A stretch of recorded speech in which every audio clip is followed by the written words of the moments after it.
이 시간 하나님께서 저에게 주시는 말씀은 요나서 4장 1절부터 11절 사이의 말씀입니다. 요나서 4장이 됩니다. 1절부터 11절까지의 말씀입니다. 찾으셨으면 앞에 자막을 보셔도 되겠습니다. 제가 읽겠습니다. 요나가 매우 싫어하고 성내며 여호와께 기도하여 이르되 여호와여, 내가 고국에 있을 때에 이러하겠다고 말씀하지 아니하였나이까? 그러므로 내가 빨리 다시스로 도망하였사오니 주께서는 은혜로우시며 자비로우시며 노하기를 더디하시며 이내가 크시사 뜻을 돌이켜 재앙을 내리지 아니하시는 하나님이신 줄 내가 알았음이니이다. 여호와여, 원하건대 이제 내 생명을 거두어 가소서. 사는 것보다 죽는 것이 내게 나음이니이다 하니 여호와께서 이르시되 내가 성내는 것이 옳으냐 하시니라. 요나가 성읍에 나가서 그 성읍 동쪽에 앉아 거기서 자기를 위하여 초막을 짓고 그 성읍에 무슨 일이 일어나는가를 보려고 그 그늘 아래에 앉았더라. 하나님 여호와께서 박넝쿨을 예비하사 요나를 가리게 하셨으니 이는 그의 머리를 위하여 그늘이 지게 하며 그의 괴로움을 면하게 하려 하심이었더라. 요나가 박넝쿨로 말미암아 크게 기뻐하였더니 하나님이 벌레를 예비하사 이튿날 새벽에 그 박넝쿨을 갈아먹게 하심에 시드니라. 해가 뜰 때 하나님이 뜨거운 동풍을 예비하셨고 해는 요나의 머리에 쪼임에 요나가 혼미하여 스스로 죽기를 구하여 이르시되 사는 것보다 죽는 것이 내게 나으니이다 하니라. 하나님이 요나에게 이르시되 내가 이 박넝쿨로 말미암아 성내는 것이 어찌 옳으냐 하시니 그가 대답하되 내가 성내어 죽기까지 할지라도 옳으니이다 하니라. 여호와께서 이르시되 내가 수고도 아니하였고 재배도 아니하였고 하룻밤에 났다가 하룻밤에 말라버린 이 박넝쿨을 아꼈거든. 하물며 이 큰 성읍 니느웨에는 좌우를 분별하지 못하는 자가 12만 명이요 가축도 많이 있나니 내가 어찌 아끼지 아니하겠느냐 하시니라. 할렐루야. 우리 하나님께 영광의 박수 올려드리겠습니다. 아멘. 어제 우리 토요일날 교회에서 두 가지 행사가 있었어요. 우리 이남 선교 분들이 주축이 돼서 사마리아 봉사단이 발족이 되고 어제 첫 활동을 시작했는데 너무나도 감사한 일이었습니다. 그래서 어제 수고 많은 우리 사마리아 봉사단들 오늘 좀 격려도 하고 칭찬도 했으면 좋겠어요. 박수로 격려할까요? 네, 참 칭찬합니다. 너무 귀한 일을 해주셔서 감사하고요. 또 어제 오후에 교회 예배 실에는 온찬양 기도회가 있었습니다. 우리 교회 학교 애기들하고 학생들, 청년들이 함께 모여 찬양하는데 얼마나 기쁘게 찬양을 하는지. 참 우리 아이들이 우리 교회의 미래 아닙니까? 그죠? 예수의 사람은 과거를 보는 게 아니라 미래로 향해 나아간다. 우리의 미래, 우리 교회 학교 아이들 또 학생 청년들을 향한 하나님의 크신 은혜가 있기를 주님의 이름으로 축원합니다. 그들을 위해서 여러분 아낌없이 후원해 주시고 함께 기도해 주시기를 바랍니다. 아침에 그런 생각을 좀 했어요. 제 자신이 구원을 얻은 것을 생각해 보니까 야, 저라는 사람이 이거 예수 믿는 거 이거 기적이다. 그런 거 보니까 사람이 하나님을 믿고 하나님을 섬기고 하나님을 안다라는 건 이건 사람 수준의 일이 아닙니다. 하나님의 은혜만이 가능한 것이다. 오늘 그래서 정말 이 예배 가운데 하나님의 은혜가 가득하길 주님의 이름으로 축원합니다. 은혜로 보십시오. 은혜를 향하여 나아가는 우리의 심령들이 되시기를 원합니다. 잠깐 기도하겠습니다. 하나님, 오늘 우리와 함께 하시고 또 은혜로 함께 하여 주셔서 우리의 마음이 하나님을 알게 하여 주시옵시고 주의 은혜 앞으로 더 가까이 나아가게 하여 주시옵소서. 감사드리며 예수님의 이름으로 기도드립니다. 아멘. 자, 오늘 본문은 좀 심각한 얘기예요. 왜냐하면 오늘 본문에 보면 하나님께서 기뻐하시는 것에 요나가 맞서고 있는 모습을 기록하고 있기 때문입니다. 자, 하나님께서 북이스라엘 왕국의 요나 선지자에게 명령하시죠. 이방의 큰 나라 니느웨에 가서 회개의 메시지를 선포하라. 하지만 요나는 이 하나님의 명령에 불순종하게 됩니다. 그리고 배를 타고 니느웨하고는 정반대인 서쪽으로 가는 다시스로 배를 타고 도망을 칩니다. 그러나 하나님께서는 끝까지 따라가시죠. 요나가 탄 그 배가 떠 있는 바다 위에 큰 바람을 내리시고 결국 요나가 어떻게 되죠? 물에 빠져 죽게 됩니다. 하지만 하나님께서는 또 큰 물고기를 예비하시고 요나를 삼키게 합니다. 아유, 기적과 같은 만화 같은 일이 생겼는데 물고기 뱃속에서 며칠 동안 있어요? 사흘 동안. 이게 요나의 표적이라고 해서 나중에 예수님이 사흘 만에 부활하신 일에 어떤 심볼이 되는 것이 있는데 결국 요나는 생명을 구하게 되지요. 죽음의 의기를 가까스로 넘긴 요나가 결국은 어디로 가요? 결국 니느웨에 들어가서 하나님의 회개의 메시지를 전하게 됩니다. 그런데 니느웨에 놀라운 일이 일어났습니다. 죄악에 가득해서 도무지 회개할 것 같지 않았던 니느웨가 요나가 선포한 이 회개의 메시지를 듣고 크게 회개를 하게 됩니다. 니느웨의 모든 자들이 다 굵은 베옷을 갈아입고 하나님 앞에 기도했다고 하죠. 회개했다고. 심지어 금식까지 하게 되고 더더군다나 그들이 기르던 가축들조차도 먹지도 마시지도 않았다고 그렇게 이야기합니다. 그러니까 엄청난 회개의 역사가 나타나게 된 거죠. 하나님께서는 당연히 이 니느웨에 이루어진 회개의 이 모습을 보고 대대적인 회개를 보고 매우 기뻐하셨습니다. 그래서 원래는 이 메시지를 듣고 회개하지 않으면 징벌하려고 재앙을 내리시려고 했는데 하나님은 내리지 않으셨습니다. 그런데 말입니다.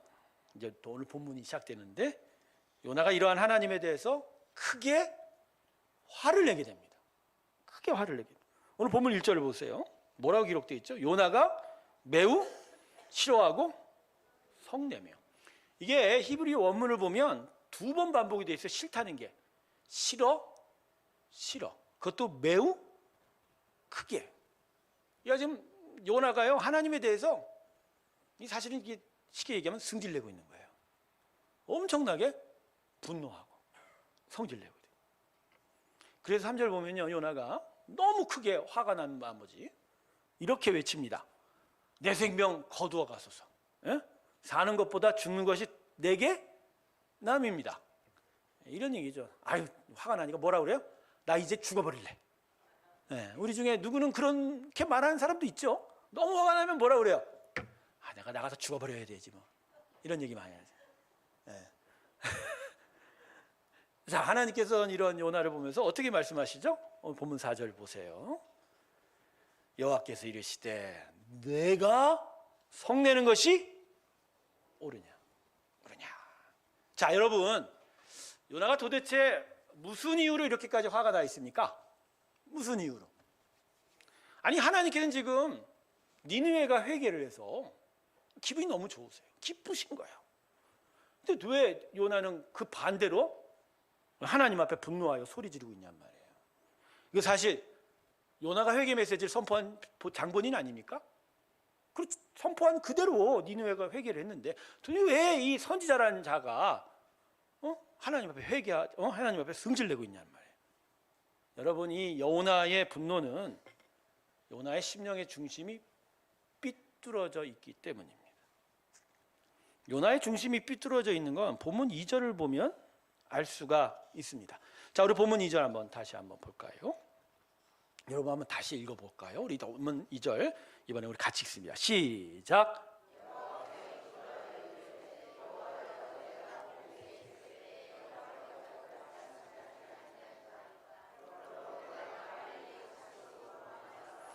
주께서는 은혜로우시고 자비로우시며 노하기를 더디하시며 인애가 크시사 뜻을 돌이켜 재앙을 내리지 아니하시는 하나님이신 줄 내가. 지금 요나가 분노하고 있는 건 니느웨에 대한 하나님의 자비 때문이에요. 처음에 자기가 하나님 니느웨 가서 말씀 전하라고 회개의 말씀 전할 때 내가 안 가겠다고 한 이유가 하나님은 니느웨에 자비 베푸실 거니까 내가 그게 싫었다. 근데 보니까 진짜 하나님 자비를 베푸셨네.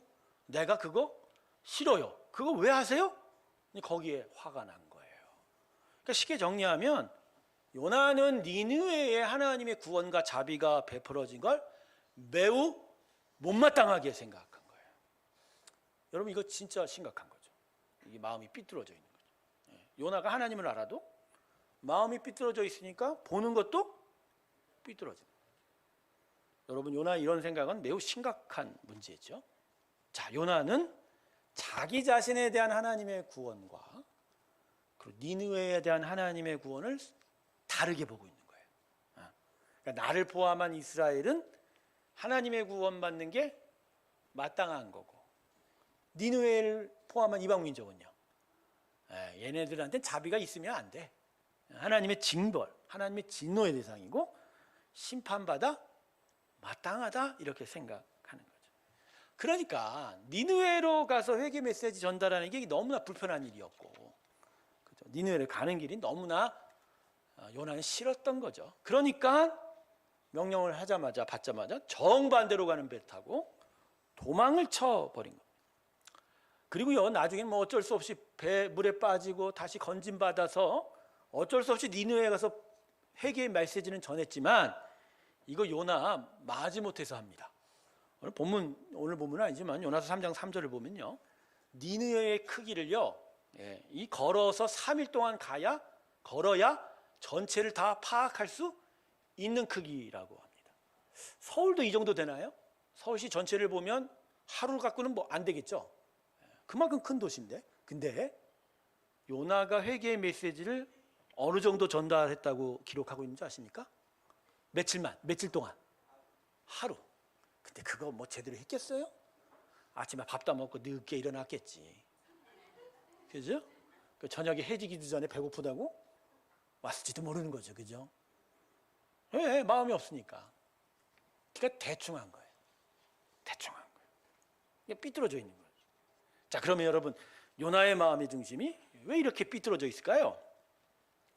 요나는 하나님을 자신을 위해서 섬긴 거예요. 누구를 위해서 섬겼다? 자신. 그러니까 하나님의 뜻이 중요한 게 아니라 누구 뜻이 중요해요? 자기 뜻이 중요해요. 그러니까 이런 거예요. 나를 위해서 축복하신 하나님은 좋은 거예요. God is good. 하나님 좋아요. 나를 축복하시는 하나님 좋아요. 그런데 자신의 뜻이 중요하니까 자신이 인정하지 못한 니느웨, 그것을 구원 베푸시겠다는 하나님 뜻을 자기는 못 따르는 거예요. 자기 뜻은 쟤네는 심판받아야 마땅해, 징벌받아야 마땅해. 사실 니느웨가 북이스라엘 왕국을 계속 공격하고 괴롭혔던 나라였거든요. 크다고. 그러니까 이제 뭐 원망이 있고 증오가 있는데, 자기 뜻을 중요시 여기니까 하나님이 그 땅에 자비를 베푸시겠다는 뜻이 못마땅하고 용납되지 못하는 거예요. 그러니까 자기 뜻이 중요한, 자기를 섬기는 신앙을 가졌던 거죠. 여러분, 요나의 이 같은 모습이 그대로 드러난 게 이스라엘 민족의 선민 사상이죠. 지금도 유대인들은 자신들만 잘났습니다. 자신만 잘났어요. 자기들만이 하나님의 선택받은 사람입니다. 그러니까 그 사람들은 복음을 전하는, 즉 하나님을 전하는 것이 서툴러요. 전도한다, 선교한다는 개념이 거의 없어요. 그러니까 택한 그 혈연 관계 안에서 우리만 택함 받았다. 근데 여러분, 구약이 이스라엘 백성만 선택한 것으로 여러분 착각할 수 있는데 그렇지 않습니다. 하나님이 물론 이스라엘 백성을 불렀지만 그들을 통해서 하나님의 영광의 빛이 비추어 가기를, 그리고 그들을 통해서 이방이 하나님께로 돌아오기를 바라는, 즉 제사장의 나라로 세운 것뿐이에요. 즉 그러니까 하나님은 구약에서부터 이스라엘만을 위한 것이 아니라 하나님의 나라와 영광, 이방 민족을 향한 하나님의 자비와 국률 베푸기를 원하셨던 거예요. 그러니까 그 뜻이 있는 걸 알았다면 이스라엘은 그 뜻에 순종했어야 되는데, 자기 뜻이 중요하니까, 자기 생각이 중요해요. 자기를 위해 섬겼기 때문에 이 하나님의 뜻이 세워지지를 못한 거예요. 그러니까 요나도 그렇고 이스라엘 민족도 그렇고 자기를 위하여 하나님을 섬긴 거죠. 그러니까 신앙의 중심이 하나님이 아니라 누구였다? 자기였다. 다시 말씀드립니다. 신앙의 중심이 하나님이 아니라 누구였다? 자신인 거예요. 이와 같은 요나의 잘못된 신앙의 중심은요, 오늘 본문의 박농쿨과도 관련돼서 분명하게 나타나고 있습니다. 자, 오늘 본문 5절 이하는 박농쿨 갖고 얽힌 일들이 이제 기록이 되고 있는데, 두 가지의 것이 서로 비교되고 있습니다. 이 두 가지 것이 뭐냐? 요나가 아끼는 것과 하나님의 아끼는 것이 서로 비교가 되고 있는 거예요. 자, 처음에 요나가 아낀 건 뭐였습니까? 박농쿨입니다. 근데 박넝쿨을 왜 아꼈어요? 에? 그게 그늘을 만들어 주니까 따가운 햇빛을 가릴 수 있잖아요. 그러니까 박넝쿨이 너무 중요한 거예요. 소중한 거, 귀한 거예요. 이거 없으면 자기 힘드니까. 그죠? 얼마나 요나가 박넝쿨을 소중하게 여겼냐면, 이제 본문 8절 보면 하나님께서 일부러 동풍을 부르게 하셔서 박넝쿨 금세 시들게 하시죠. 이것도 하나님의 섭리인데. 그러자 또 요나가 어떻게 뭐예요? 승질 또 냅니다. 근데 이번에는 아주 있는 성질 없는 성질을 영혼 끝까지 꼬라모아 갖고 한 방에 털어 넣습니다. 뭐라고 합니까? 그러니까 하나님 말리세요. 너 진짜 이거 옳지 않아. 그랬더니 뭐라고 얘기해요? 본문 8절에 내가 성내어 죽기까지 할지라도 뭐라고요? 오라요 라고 하는 거예요. 오라요. 사실 지금 박넝쿨을 요나가 무지 좋아하는 거예요. 무지 중요하게 여겨요. 자, 그러면 하나님은 무엇을 아끼셨죠? 오늘 본문 마지막 절 11절 보면 이렇게 요나에게 얘기합니다. 니느웨에는 좌우를 분별하지 못하는 자가 12만 명이요 가축도 많이 있는. 그러니까 하나님은 분명히 요나에게 얘기하셨어요. 내가 지금 아끼는 건 또 있어. 그게 뭐냐? 참된 진리를 알지 못한 채 인생의 참된 길을 찾지 못하는 저 연약하고 어리석고 저 불쌍한 니느웨의 12만 명의 사람과 심지어 그들이 기르고 있는 가축들이야 라고. 근데 여러분 오늘 본문이 이 요나가 아끼는 것과 하나님께서 아끼는 것을 비교한 이유가 뭐죠? 단순히 하나님 아끼는 것이 더 중요해? 이런 얘기하는 거 아니에요. 하나님은요, 요나가 박넝쿨을 아끼는 걸 인정하세요. 사실 하나님이 시들게 하셨지만 주신 이가 누구시죠? 요나를 위해서 주셨죠. 요나에게 그늘을 만들어주는 박넝쿨도 하나님이 주신 거예요. 그것도 요나에게 중요하니까 요나가 그걸 소중하게 여기는 것도 인정을 하시는 거예요. 대신에 그 인정 안에서 하나님이 아끼시는 것들을 이야기하면서 요나에게 이렇게 얘기하는 거예요. 네가 이런 것을 소중히 여기는 걸 이해하거든. 근데 하물며 나도 너와 같이 이렇게 소중히 여기는데 이건 너가 반대하면 안 되는 거 아니니? 라고 얘기합니다. 하나님께서 자신에게 구원의 은혜와 참된 생명을 주신 것이 귀하고 소중하다면 요나에게는 당연히 니느웨에 하나님의 구원과 자비가 베풀어진 것도 소중해야 되는 거 아니냐 이렇게 얘기하고 계신 거죠. 요나가 그랬어요? 안 그러죠. 그러지 못했어요. 자신의 것은 소중한데 그 소중한 걸 주시는 하나님의 마음은 소중하지 않았던 거죠. 여러분 이것이 바로 요나가 하나님을 섬긴 게 하나님 때문이 아니라는 반증이에요. 그가 하나님을 섬긴 이유는 자기가 받을 이익이에요. 내가 좋아하고 내가 원하는 걸 하나님 주시면 좋겠는 거예요. 그것 때문이에요. 그러나 하나님의 뜻이 분명하게 나타날 때 그 뜻을 내가 싫어하면 따를 수 있다 없다? 못 따. 이러한 요나의 모습이 흑인 노예에 대한 미국의 이전의 교회 모습과 비슷합니다. 요새 21세기 들어와서 미국 교회들이 이전에 자신의 조상들이 노예 제도에 대해서 묵인하고 방조했던 것에 대해서 회개하기 시작했어요. 그때 요새 들어서. 여러분 미국의 인종 갈등은 좀 심해요. 특별히 이제 인종 차별 말입니다. 저도 미국에 살아봐서 알지만 뭐 그렇게 뭐 드러내놓고 법과 뭐 이런 제도로 하지는 요새 않지만 미묘하게 그냥 깔봐요. 저급한 존재들, 비열한 존재들 이렇게 얘기해요. 그 미국이 예전에 노예제도 그렇게 본 거예요. 자신은 하나님의 사랑받아 마땅한 존재. 그냥 노예는요. 이건 차별을 대. 이건 하나님의 사랑이 있다 없다? 없어.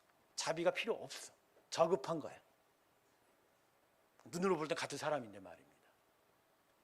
그러니까 이게 하나님의 뜻이 아니라 이전에 미국 교회들도 자기의 생각을 섬긴 거죠. 자기의 이익을 섬긴 거죠. 오늘 본문에는 하나님의 사랑이 어떤 사랑인지를 가르쳐 주시는 말씀이 본문 2절에 숨겨져 있어요. 자, 본문 2절 다시 한번 보세요. 요나가 하나님을 아는 지식을 이렇게 고백합니다. 주께서는 은혜로우시며 자비로우시며 그래서 노하기를 더디하시고 인애가 크시다. 근데 여러분 여기 자비라는 단어가요, 이게 하나님의 사랑이 뭔지를 잘 설명해 주는 거예요. 한국말로는 이 자비라고 표현했는데 이게 자비 한 단어로는 설명이 안 되죠. 왜냐하면 자비라는 단어 히브리어가 라훔인데 이게 어디서부터 출발한 단어냐? 자궁이라는 레헴에서 출발한 거예요. 그러니까 하나님의 사랑, 하나님의 자비를 어디에 비교한 거예요?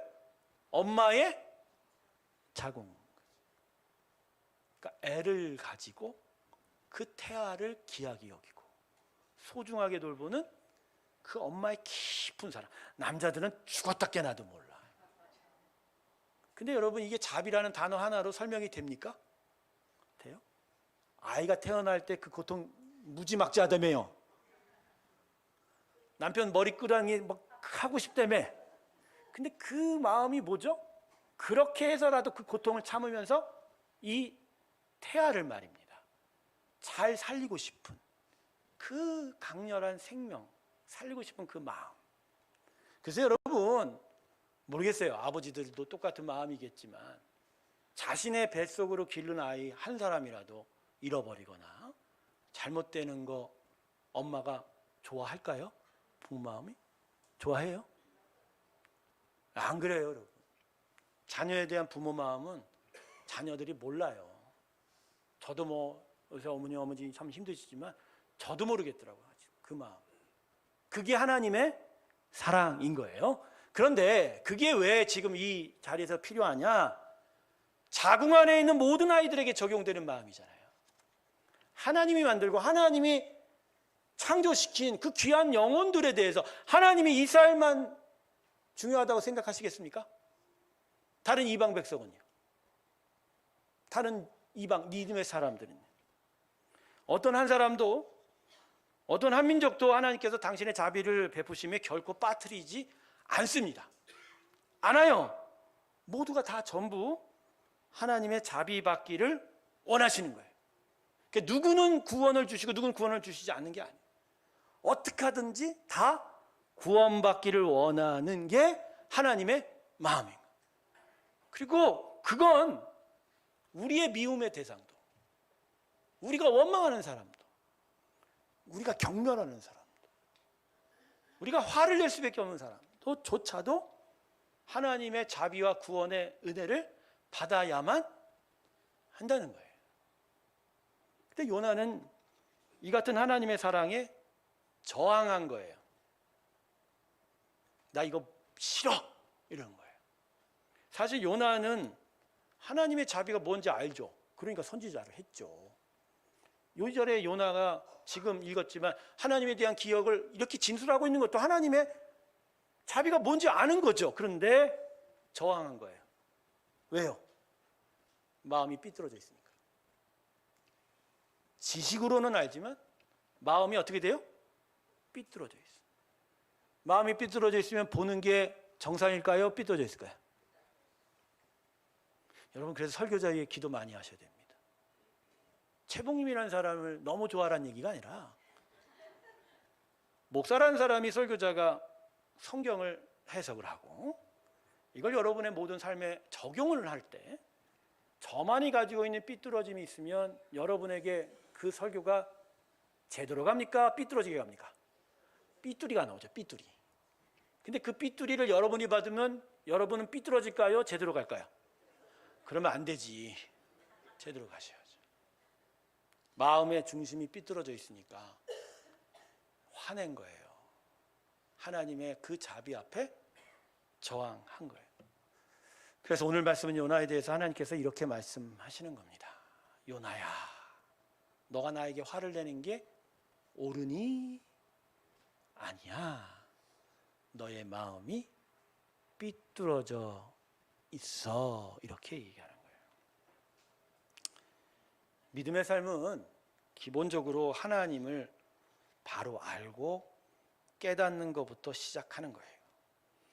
그분의 마음이 무엇인지를 바로 알고 그분의 뜻을 바로 깨달아가는 것이 믿음으로 살아간다는 것의 시작인 거예요.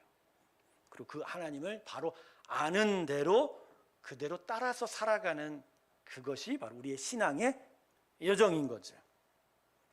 그런데 우리가 하나님을 이렇게 바로 알고 깨달아가는 것에 아주 큰 장애물이 있어요. 그 큰 장애물은 바깥의 것이 아니에요. 아까도 말씀드렸지만 결국 내 안에 있어요. 나 자신이에요. 나 자신. 더 구체적으로 말하면 나 자신을 위해서 하나님을 섬기고 나를 위해서 하나님을 찾는 그 마음. 아까도 얘기했잖아요. 주는 복은 좋은데 나를 섬기니까 하나님 뜻이 세워져요, 안 세워져요? 안 세워. 그러니까 하나님의 뜻을 알아갈까요, 못 알아갈까요? 못 알아가요. 하나님 뜻을요 지식적 정도로도 안 배워요. 그냥 관심이 없어요. 그냥 나 하나님께 복 받으면 돼. 하나님 보고 있으면 돼. 여러분 다른 종교들이 이런 구조죠. 우리는 종교가 아닙니다만 종교들이라는 게 이런 구조예요. 종교가 뭐 하는 거죠? 신을 만들어내요. 그리고 그 신이 나의 부족하고 연약한 걸 담당해 주는 거예요. 마치 그 신이 나의 연약함과 부족함을 채워주는 것으로 자기 위로 삼는 거예요. 그래 놓고 그 신 앞에서 이 사람들이 뭐 하죠? 제사를 드리고 예물을 드리고 물질을 갖다 바치고 구파를 벌이고. 그렇지만 그 신의 뜻, 그 우상의 뜻을 중요하게 생각하지는 않는 거예요. 그러니까 이런 종교라는 게 결국 자기가 중심이지 신이 중심이 결코 아닌 거죠. 그러니까 바울이 아데나에 가서 복음 전할 때 바로 이걸 본 거예요. 그걸 종교심이라고 하는 거죠. 바로 이런 구조 말입니다. 근데 결국 이런 구조는 참된 신앙도 아니고 하나님을 알지도 못하고 결국 자신의 삐뚤어진 마음이 그대로 나타난다라는 거죠. 사랑하는 우리 새롭게 성도 여러분, 우리 마음에 하나님께서 중심에 서 있지 못하면 우리 심령은 삐뚤어질 수밖에 없어요. 제가 아까도 설교 전에 말했던 하나님의 은혜에 대한 강조를 한 건 우리의 심령은 사람의 능력과 힘과 지혜로 바꿔지는 게 아닙니다. 사람의 사상과 의견은요 자기 마음을 달래는 거예요. 달래는 거예요. 우리는 흔히 사랑 그러죠. 그 사랑이 뭔 줄 아세요, 여러분? 나를 변화시키는 사랑이 아니고 나를 달래주는 사랑. 근데 그 사랑은 문제가 뭐죠? 나를 달래주지만 다른 사람한테 달래주는 사랑으로 다시 갈 수 있을까요, 없을까요? 못 가죠. 못 가죠. 그러니까 사랑을 바라지만 오히려 사랑 때문에 힘들어가는 거예요. 이게 중요해요. 심령의 중심이 완전히 삐뚤어져 있고 맞으면 하나님을 섬기는 것도 종교적 형식에 그칠 뿐이고 참된 진리와 생명을 살아내는 일이 좀처럼 나타날 수 없다. 요나가 지금 그 어려움에 빠져 있는 거예요. 여러분, 저는 오늘 여러분에게 이 말씀을 함께 나누면서 이 질문을 여러분에게 드리고 싶습니다. 지금 우리의 심령은 과연 어떤 상태입니까? 화를 내고 계십니까? 원망을 하고 계세요? 누군가를 극도로 미워하고 계세요? 무언가를 비난하고 계세요? 무언가에 지금 계속 불평하고 계세요? 여러분 그렇다면 먼저 자신의 심령의 상태를 살펴보시기를 권합니다. 왜냐하면 지금 계속 말씀드렸던 심령의 중심이 삐뚤어질 수 있기 때문인 거예요. 그리고 그 삐뚤어짐이 우리에게 분노를 만들어내고 원망과 불평을 나타내게 되고 미움을 만들어내게 되고 그런 아픔을 계속 만들어내게 된다는 거죠. 중요한 건 자신의 심령의 삐뚤어짐이 하나님이 아닌 자기 자신을 섬기는 우상 때문인 걸 분명히 알아야 돼요. 예수 믿는 사람들 우상도 같이 섬겨요. 그게 영적 실상이에요. 자기가 아니라 하나님이 세워지지 않으면 자기를 섬기는 모든 것들이, 자기를 사랑하는 모든 것들이 탐욕이자 우상숭배예요. 그게 이 심령의 삐뚤어짐으로 나타나게 되는 겁니다. 말씀을 맺습니다. 하나님의 마음은요, 자신의 독생자 아들 예수의 그 피 묻은 복음이 땅끝까지 전파되는 겁니다. 사실 십자가도 수단이야. 엄밀히 말하면. 이거 왜 전파돼야 돼요? 하나님께서 잃어버린 영혼이 이 복음을 들어야만 구원을 얻기 때문에, 이 십자가를 만나야만 구원을 얻기 때문에, 이 땅에 어떤 영혼, 어떤 민족도 이 십자가를 만나야만 제외되지 않고 하나님의 구원받기를 원한다. 이게 하나님의 마음인 거예요. 이게 하나님의 뜻인 거예요. 우리 새롬교회는 이번 주에, 다음 주에부터 태신자 초청 열린 예배를 2주간 진행합니다. 그리고 8월 첫 주에 후쿠오카 아울리치를 다녀오게 되지요. 근데 저는 이번 행사를 준비하고 기획하고 또 섬기면서 하나님의 마음이 바로 이런 데 있구나라는 것을 요만큼 깨닫습니다. 다 깨닫다고 하면 교만이지, 그죠? 무슨 뜻이냐? 이런 행사를 통해서 어떤 가시적인 성과나 열매가 결코 우리 목표가 아니라는 거예요. 하나님께서 이런 행사를 통해서 어떠한 숫자적인 일들을 요구하는 건 결코 아니라는 거예요. 여러분, 다음 주에 태신자 초청 열린 예배 몇 명 올까요? 몇 명 올까요, 여러분? 한 10명이나 올래나? 물론 10명 정도 온다고 지금 뭐 예정은 돼 있대요. 그게 중요한 건가요? 왜 하나님이 이런 행사를 우리에게 던져주시죠? 사실 저 이 행사 준비하면서 참 마음이 힘들어요. 귀찮기도 하고 힘들어요. 지쳐요. 준비하는 건 너무 불편하죠. 그죠? 혹시 여러분들 그러지 않으세요? 그냥 좀 조용히 신앙생활 하면 되지 뭘 이렇게 선교한다고 전도한다고 막 했사나. 그냥 교회 안에 있는 사람들이 잘 관리하면 되지 뭘 그렇게 하려고 애쓰고 막 있는 돈 없는 돈 다 쳐드리려고 그러고 막. 이게 뭐 하는 거나. 이 부분이 하나님이 말씀하시고 싶은 거예요. 너희들 혹시 이러한 것에 저항하고 있니? 너희의 심령의 삐뚤어짐이 있는 건 아니니 말입니다. 그래서 진짜 하나님을 제대로 알고 참된 생명과 자유를 계속 구하고 있는 거니? 아니면 그 삐뚤어짐이 너희를 계속 종교적 형식 가운데 남겨두고 참된 생명이 없는 채 사실은 세상과 별반 다를 것 없이 살아가는 영적 실상을 계속 가지고 있는 건 아니니? 라고 물어보는 겁니다. 요나서는 4장으로 열린 결말로 끝납니다. 요나가 그 다음에 어떻게 됐을까요? 그렇게 승질을 내는 요나가 오늘 말씀도 우리에게 열린 결말로 던져져야 될 것 같습니다. 우리는 이 하나님의 마음과 뜻 앞에 지금 어떻게 서 있습니까? 그분의 뜻을 따르시길 주님의 이름으로 축원합니다. 그분의 마음에 집중하십시오. 거기서부터 참된 진리와 생명의 은혜가 우리 가운데 나타나게 될 줄로 믿습니다. 이 귀한 은혜가 저와 여러분 앞으로 있을 태신자 초청 열린 예배와 단기 선교 가운데 함께하길 주님의 이름으로 축원합니다. 기도하겠습니다. 요나가 어떻게 되었을까요? 하나님, 그리고 우리도 앞으로 어떻게 되었을까요? 기억하는 건 당신의 아들 예수의 피 묻은 복음을 통해서 하나님 지금도 우리를 용납하시고 자비 베푸시기를 기뻐하시고 구원의 역사를 이루고 계신다는 겁니다. 요나도 그렇고 우리도 그렇고 결국은 하나님의 자비와 은혜 가운데서 분명히 세워져 갈 것입니다. 우리의 마음에 삐뚤음이 있지는 않은지를 되돌아보게 하시고 이 하나님의 은혜 따라 나서는 저희의 귀한 심령들